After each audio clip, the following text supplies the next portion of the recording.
Hello everyone, Shirley here. Today we're going to be looking at Mythic Sprocketmonger Lockenstock.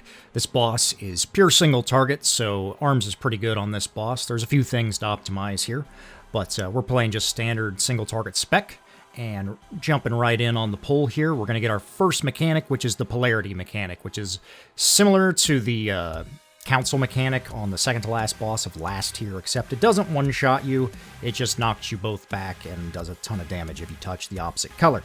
But anyway, we're going to be lining up blue on the left, red on the right, and the next mechanic that comes out is these mines, which we have our trusty weak order to handle for us, and that just gets assigned, and we soak those, and then we're going to be sliding down here to the right in a very telegraphed movement. The movement on this boss you want to be basically exactly the same every single pull, so getting comfortable with your positioning is a big part of your progression. And as we move down to the other end of the room here, we get our second set of mines that come out. You can see on the left there, and they're all color-coded, and you need to be soaking the correct color for your mine, with your color red and blue. I didn't get it again here, so we're just continuing to damage the boss. The beams come out, and now we get rockets coming across the room here.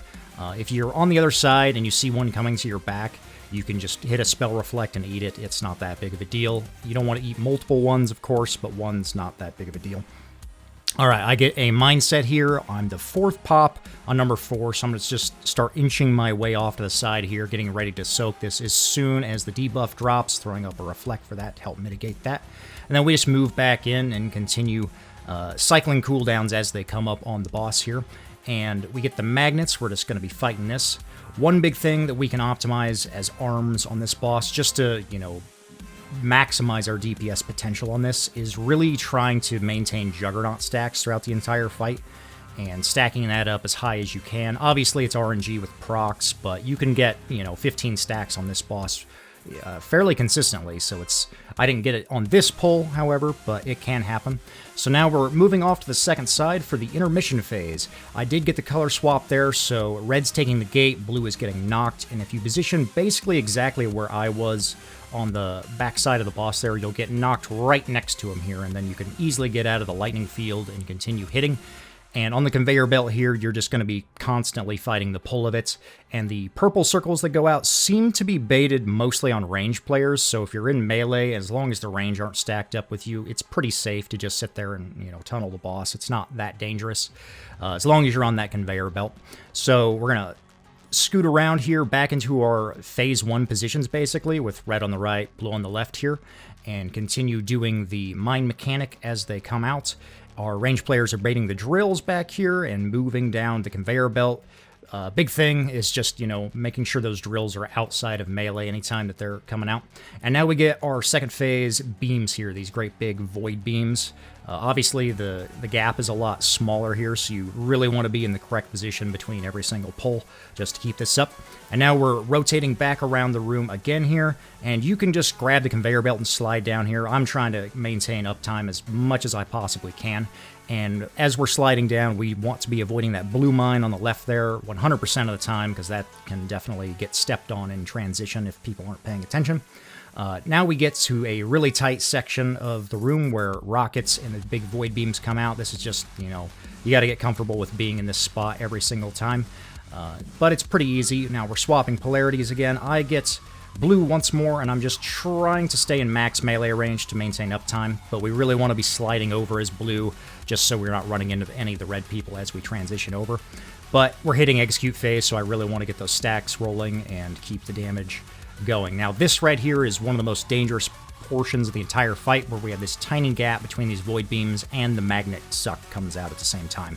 Basically, you just need to be aware of this before it happens every single time, and already be fighting it with your movement as soon as it happens, because if you're not paying attention, you'll get pulled into the beam and instantly die, of course. Now we're going to scoot back around into our transition phase, positions here. I get the same polarity, so I'm getting knocked again, except this time we're not getting knocked across the room. I'm going to try to get knocked straight back, would be the safest place here, but unfortunately somebody messed up there.